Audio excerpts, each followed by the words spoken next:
Hey everyone, it's Kei Renee for Hip Hop Weekly, and we're in downtown LA at the Jeff Hamilton Studios. We're gonna talk with Jeff about what he's been working on, these jackets. If you remember this jacket, this is the legendary jacket that Kobe did the pop the bottles like yee during the Laker championship. So let's get the story behind it and let's see what Jeff has been up to.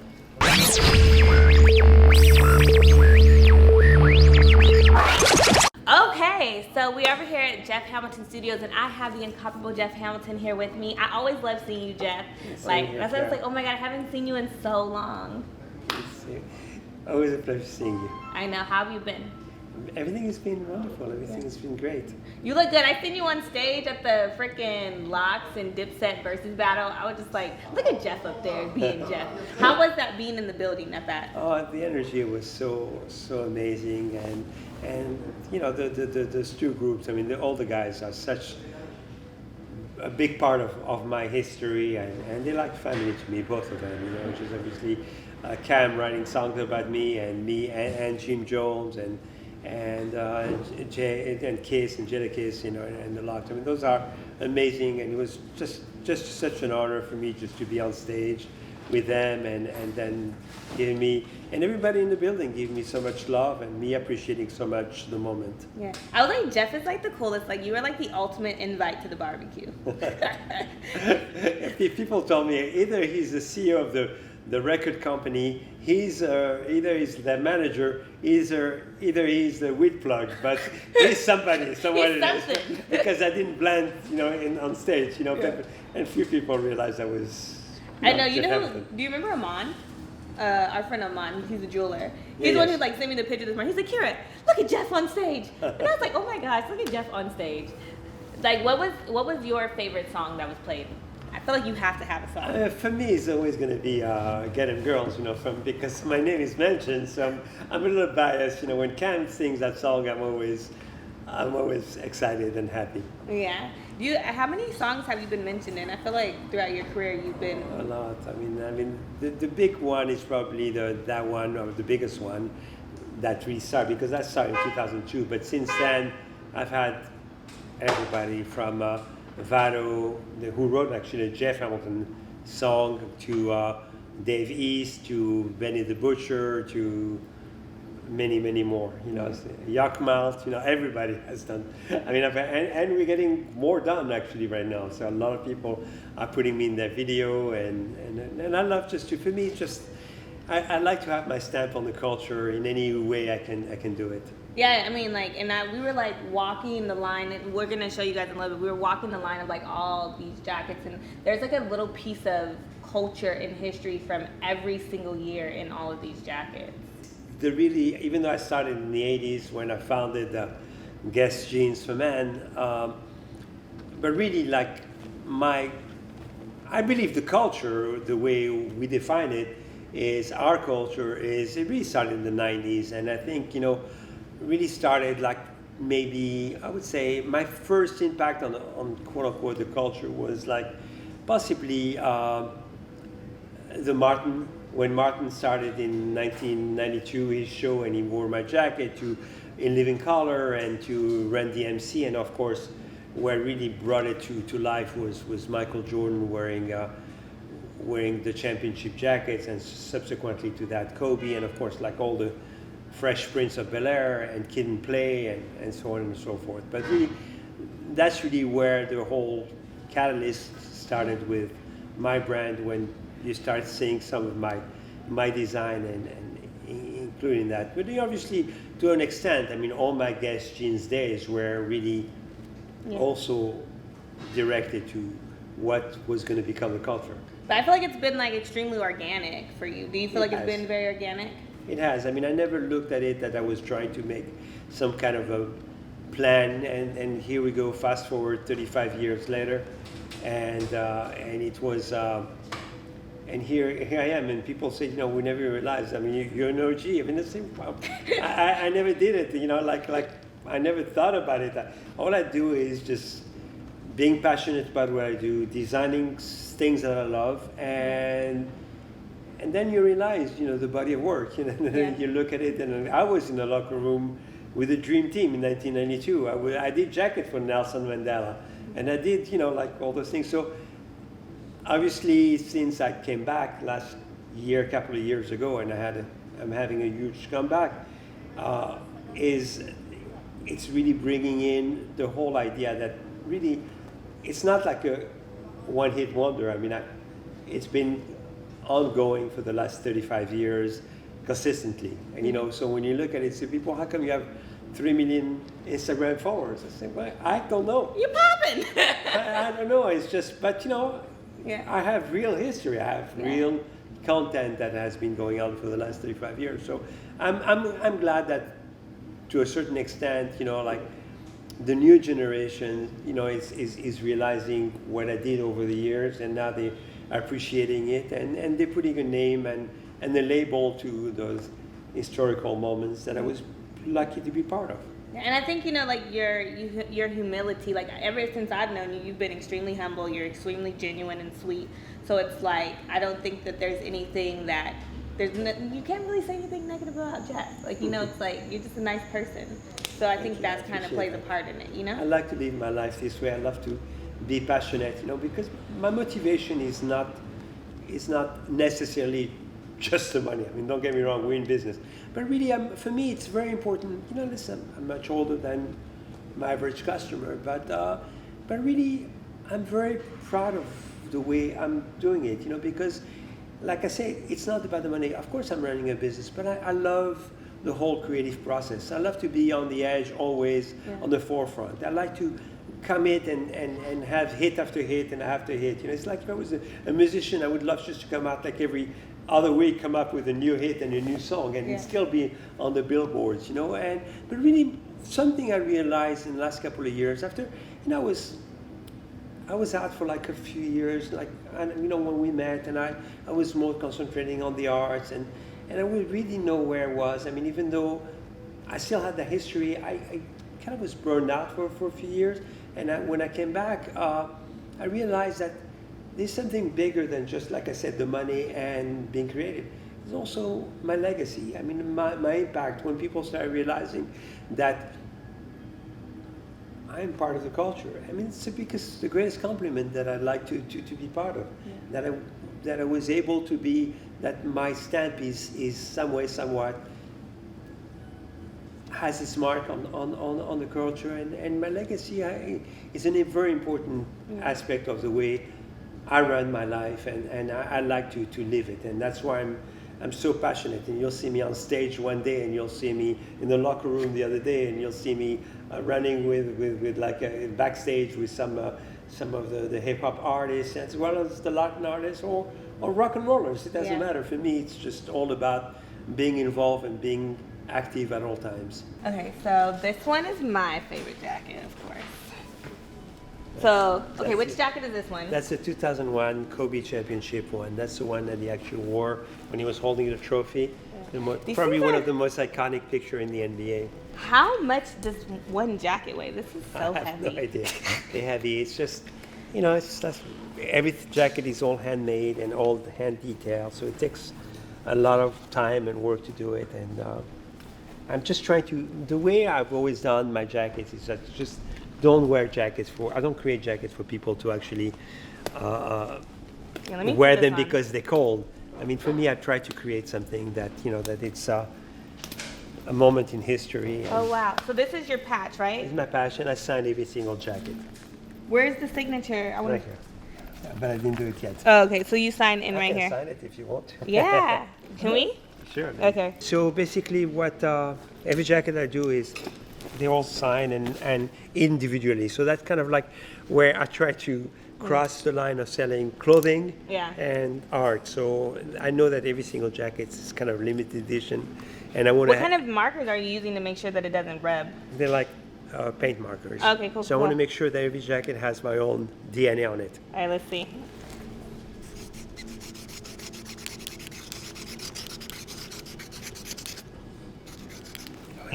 Always add a little star extra. Different locations. Cool. And if they do not have this, it is not authentic. Exactly. Got it? It's not authentic if they didn't sign it. What is the process of getting a custom Jeff Hamilton jacket? Well, it varies. I mean, if somebody, it depends if you're a celebrity or if you're an individual, for me, it's the same. Yeah. But basically, people come and give me ideas or the way they want it. And some people basically leave it up all to me. Yeah. And basically, I just try to create something that's custom made to the image of what the person is. And just try to play around with ideas. And I just want their feedback. And I'm designing jackets for wheat companies and for some famous artists. I look at their history, I look at their assets, their DNA of what their brand and their personality, and then it's kind of like creating. But I love the process of doing that. I know you're going to be doing the Manny Pacquiao jacket for the fight that's coming up soon. Yes. Because I was looking at this thing, right? I know Spalding had a contract with the NBA for like all these years, and then they were like, that's how they were officially becoming the person to have the basketball for the NBA. How does that work for you when it comes to like being able to be chosen to make all these jackets in the different leagues? Is it like something where it's contractual, where like they know they're coming to you, no matter if it's a fight, a game, whatever, like they know that you're the one that's doing that jacket? It's contractual. Of course, I have contract with all the leagues, just most of the leagues, just to do the official licensing agreements with them. But really, I've been with them for 32, 33 years. Yeah. So it's not like I'm a newcomer, and I've been doing it, and on and off I had the licenses, and I gave it back, and I just took it back.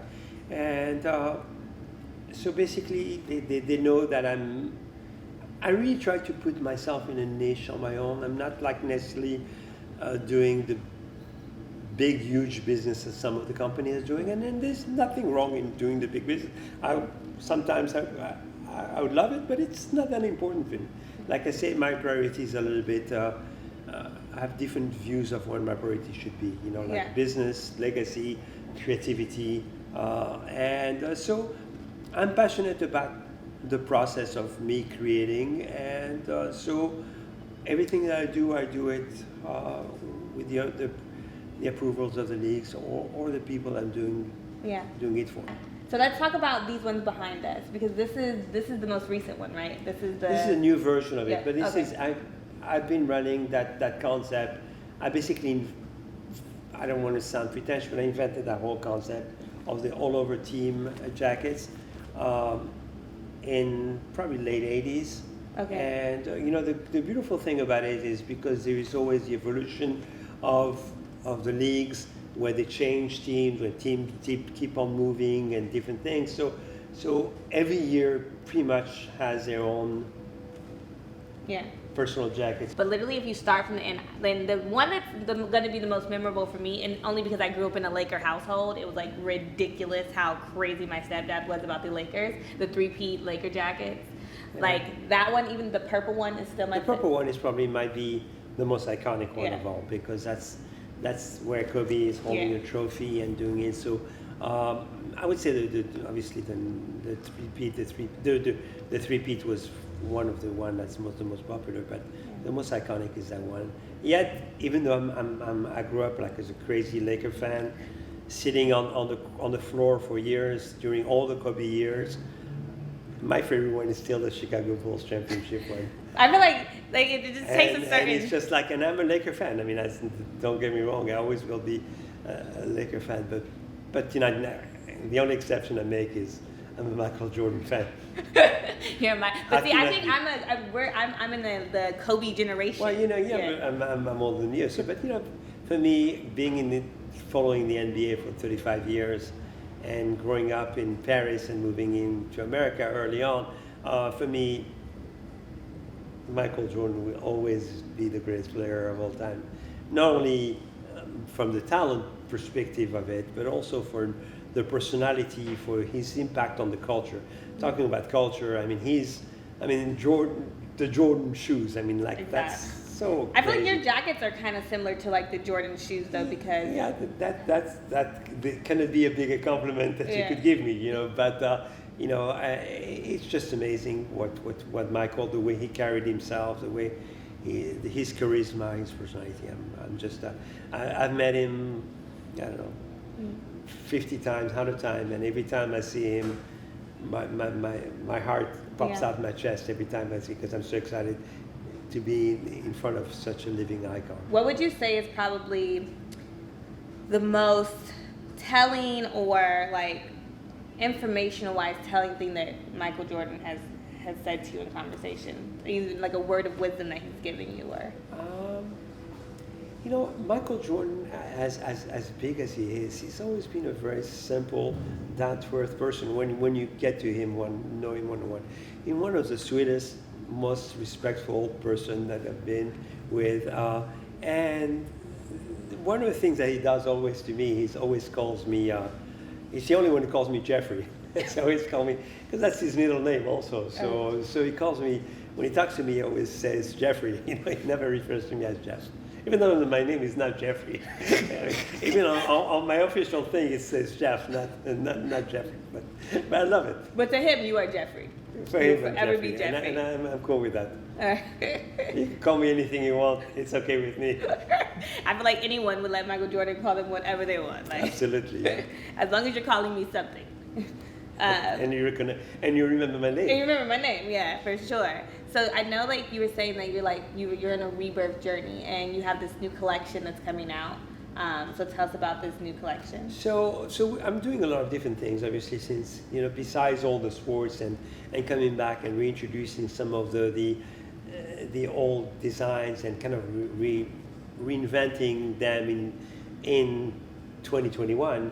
Also because of the impact of what my name has been in the culture, and right now I'm being approached. I'm creating a new lifestyle collection, a new Jeff Hamilton collection, which I call the Monogram collection, and that we're going to be launching exclusively at Neiman Marcus, hopefully in the fall. I mean, not hopefully, in the fall of 2021, and I'm very excited about it, because, you know, it's going to be a dream come true just for me just to go out and really develop my brand. But I'm doing also a lot of other very exciting things. I'm just doing a lot of very big collaboration with all the big brands such as Mitchell & Ness, and a lot of European big designer luxury brands as well. I cannot really tell you right now the brand, because we're in a final process of doing it. And we've done some Converse shoes. We've done we work on some Nike projects as well. We're working on a bunch of really very, very exciting collaboration, and, you know, the best is yet to come yet. You know, no, I know it is, because I know you, Jeff, and you literally are always working on something. Like, so I know it's gonna be great. Well, I'm very happy for you. I'm like glad that we got to come and do this again. I remember we talked like years ago when we were in your art studio, and I don't know if you guys can see, but are we sitting? Did you make these chairs? Yes, I did. Yes. Yeah, that's why I was like, I feel like you made these chairs and this, right? Yes. Yeah. So is art in your future? Art is 100% in my present. Okay. I mean, I'm still doing a lot of art.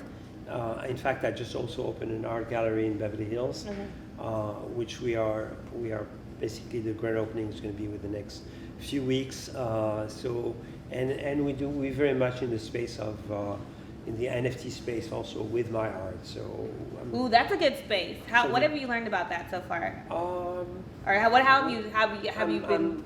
You know, I'm entering into partnership with Akon on his crypto and NFT space. So we partner on that, and they partners in my art gallery in Beverly Hills as well. So we have also a different partnership with another artist, which I took an art piece and I created a jacket to go with. It's a Kobe piece, which is going to be sanctioned also by Vanessa, Bryant, and we're going to be launching that at the Chinese Theater probably in the next 60 days, and it's going to be a very, very successful NFT. That's like I've been watching one artist, my friend, he's in Nigeria, but he's been literally like selling so much of his art through that whole NFT, which I fully don't understand yet, but I'm definitely going to learn more about it. Yeah. But I feel like it is by far, people don't understand, because we are so we're such a physical. We need to it's not concrete, it's way too abstract, but there's no question it's a future of it's a new area of commerce. Yeah, I mean, I know, because it's like essentially you get royalties every time that someone sells that piece as well, which is like amazing for artists because they didn't have something like that. Like if you sold your piece, that's just what you got. But the person who held on to it for 10 years and resold it got something, but you didn't get anything from that. So I guess it's a great way for artists to now forever get a piece of their work digitally. And you cannot really, and nobody can cheat on that because the blockchain is so powerful that you really can control that. Yeah. I feel like we're gonna have another conversation about this NFT and all this stuff. I'm gonna go get some more information, you guys. I'm gonna learn more about it, and then we're gonna have a crazy in-depth conversation about it because I think it definitely is the future. And I feel like there's gonna be a way for even fashion to get into it. No doubt. Yeah. No doubt. I mean, it is anything that you can create, whether it's an idea, a physical product, or art, or whatever you want to call it. It has an NFT attached to it because it's just. Every idea is unique to itself. So anything that's unique to itself can be an NFT. Yeah. NFT, you guys. Make sure that we get into this. Even music, because Tory Lanez, where did he sell his? Tory Lanez just did an album and he launched it through NFT, right? Mm-hmm. And he sold it for like $1 each. Sold 1 million copies, and now all those people are going to go resell that one copy, and it's going to be crazy. So I'm very interested to see how that turns out. I do want to see how that turns out, because that's literally like, it excited me. But thank you so much, Jeff, for taking the time to come sit with us. And everyone out there who's tuning in, make sure you guys go do some research on NFTs because we're going to have a conversation about it one day. Make sure you guys go check out Jeff. He's amazing. He's dope. Check out these jackets. And I need more followers, so just check me on Instagram. Yeah, and on Instagram. What's the handle? Just Jeff Hamilton. Jeff Hamilton on Instagram. And be sure to check out for the new collection, Neiman Marcus. And I appreciate all you guys for tuning in. My name is Kei Renee. This is Jeff Hamilton, and you are watching Hip Hop Weekly.